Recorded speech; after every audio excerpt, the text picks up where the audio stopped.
Hola, pues bueno, esta es mi presentación acerca del trabajo que realicé sobre la psicología científica y sus sistemas teóricos. Voy a compartir una pantalla para que se vea mi presentación.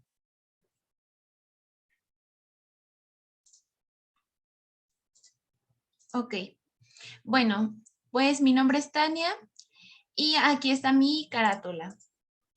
Voy a presentar empezando por los antecedentes científicos de la psicología. Se divide en dos periodos, psicología precientífica. En ella se habla sobre la filosofía griega, hablando de Hipócrates, Sócrates, Platón, Aristóteles y la comprensión del hombre. Antes no había estudios científicos que constataran lo que viene siendo el estudio de la mente. Antes se creía que había demonios buenos y demonios que iban a influir en la mente y en el pensamiento. Poco tiempo después surge el dualismo, que ya viene siendo la psicología moderna, implementada por René Descartes, que empieza a descubrir con ayuda de los modelos matemáticos y biológicos que existe una división entre mente y cuerpo. Y con ello empieza el surgimiento del método introspectivo. ¿A qué se refiere el método introspectivo? Es lo que vamos a ver en el próximo sistema teórico, que es el estructuralismo. Diversos científicos creyeron a lo largo del tiempo que el estudio de la mente está fundamentado en el método científico y modelo matemático para explicar algunas conductas humanas. Entonces, poco a poco se fue introduciendo pensamientos de Wilhelm Wundt, Fechner, que son pues básicamente iniciadores de la psicofísica y psicología experimental. El primer sistema teórico es el estructuralismo. En este se explica el cuerpo y mente, pues básicamente van a estar de manera relacionada independientemente, pero pues cada una con su interacción. Nos habla de dos principales representantes, que es Wundt.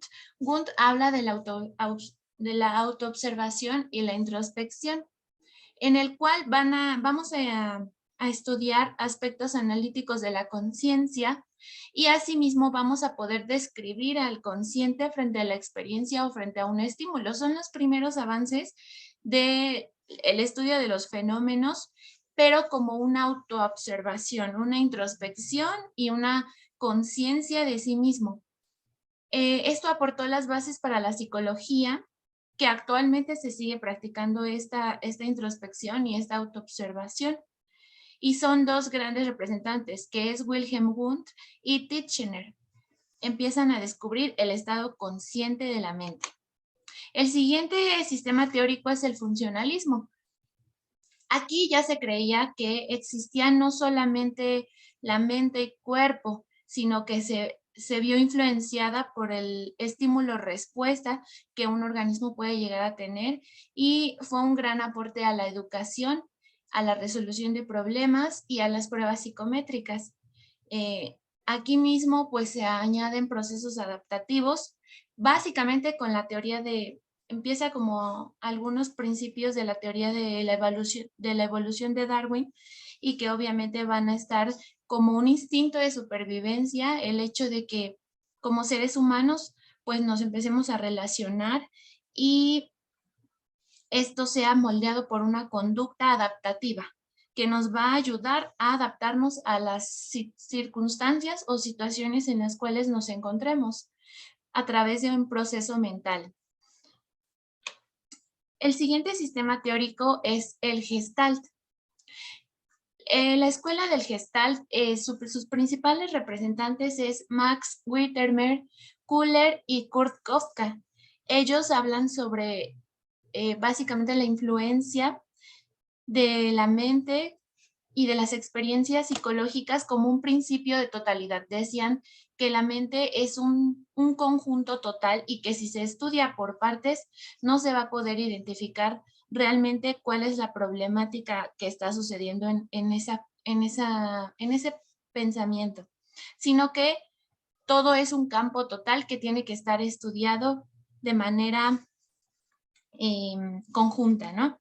Y pues se vienen aquí algunos estudios muy importantes para este campo del Gestalt, que es el estudio de del isomorfismo y de las percepciones visuales.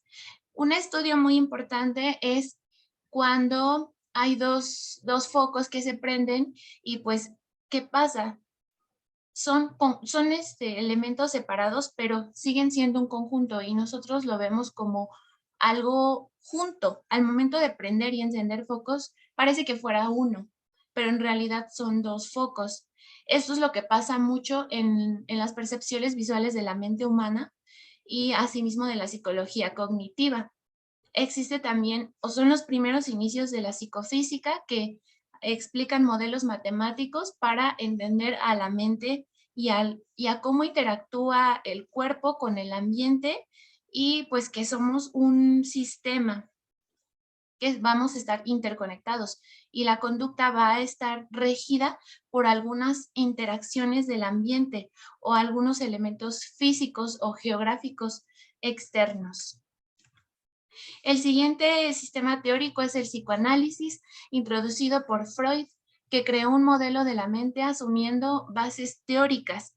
¿Con cuáles teorías nos quedamos? Con el aparato psíquico, el complejo de Edipo, la teoría psicosexual, la teoría de la personalidad, el inconsciente, el consciente y el estudio de los sueños. Freud decía que durante los sueños a veces reflejamos estados estados inconscientes que se reflejan en nuestra mente consciente. Pero básicamente él creía que la infancia pues va a ser una parte primordial del estudio de la personalidad a futuro. Sigmund Freud fue reconocido por el fundador del psicoanálisis y pues él decía que mientras el paciente hablaba, pues un médico tenía que escuchar al paciente. Y esto aportó mucho al desarrollo de teorías más adelante psicoanalíticas y estudios realizados por científicos. Asimismo, se implementó la introspección, el psicoanálisis que aún en nuestros tiempos se lleva a cabo y también aborda desde la parte de la sexualidad, la etapa oral y todo pues el bagaje general de lo que viene siendo el estudio de la emoción y de la acción. Ahora, el siguiente sistema teórico es la reflexología rusa. Surge en la Unión Soviética y los principales representantes son Pavlov, Vygotsky, Rubinstein, Pavlov y Chechenov. Ellos hablaban sobre un estudio experimental, el trabajo con perros, y delimitaba los sistemas nerviosos. Estos sistemas nerviosos pues van a hacer un reflejo de un estímulo, el reflejo condicionado, que es el gran experimento de Pavlov, en el cual le puso alimento a un perro y hizo sonar una campana. Entonces se empezó a identificar que un perro va a responder a estos estímulos y va a empezar a salivar, que pasa lo mismo cuando nosotros vemos un estímulo, empezamos a reaccionar ante estos estímulos ya presentados. Son algunas bases del conductismo y asimismo van a dar pauta pues al estímulo condicionado o respuesta incondicionada, llamada así por Pavlov. El siguiente sistema teórico es el neoconductismo, es una nueva escuela, la más reciente, que identifica la conducta y el análisis de la conducta que esta va a estar medible y cuantificable. Por una respuesta, efecto, ensayo, error, ya empieza aquí las teorías de un aprendizaje que van a estar determinadas pues por ciertas acciones aprendidas que con el tiempo van a estar perfeccionadas. En esto pues lo dice Thorndike, Watson, Tolman, Hull y Skinner. El Skinner habla sobre el condicionamiento operante como el aprendizaje.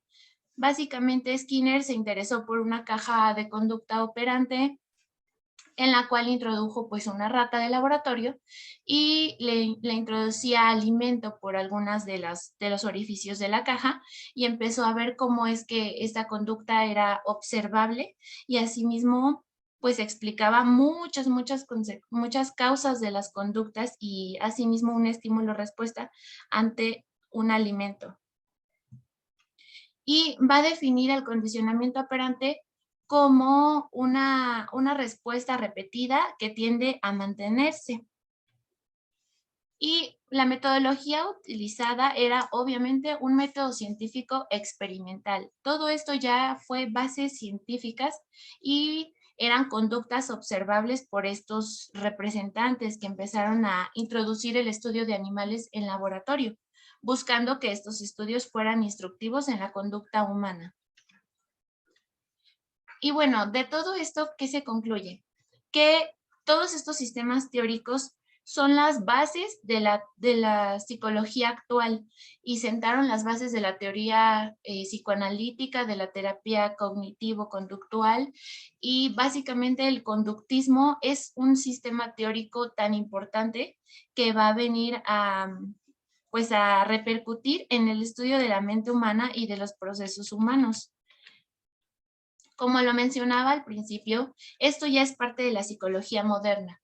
Poco a poco se fueron perfeccionando las técnicas de Freud, de Skinner, que en la actualidad siguen siendo vigentes y ahora ya la psicología ya es tomada como una ciencia gracias a todos estos avances científicos y que pues en algún momento anteriormente, antes de la etapa científica, se creía que no existían tales estudios científicos o que la psicología nunca llegaría a ser una ciencia, pero al principio se creía que era algo como demoníaco o un fenómeno natural que no estaba tan visible de explicar o de demostrar.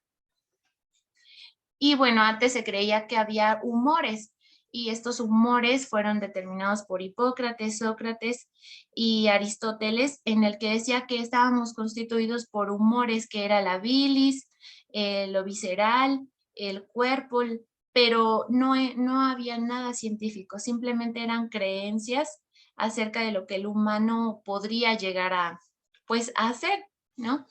Se sabía que había ciertas emociones, pero no estaba como tal ese nombre delimitado. Eran como por demonios internos que supuestamente llegábamos a tener.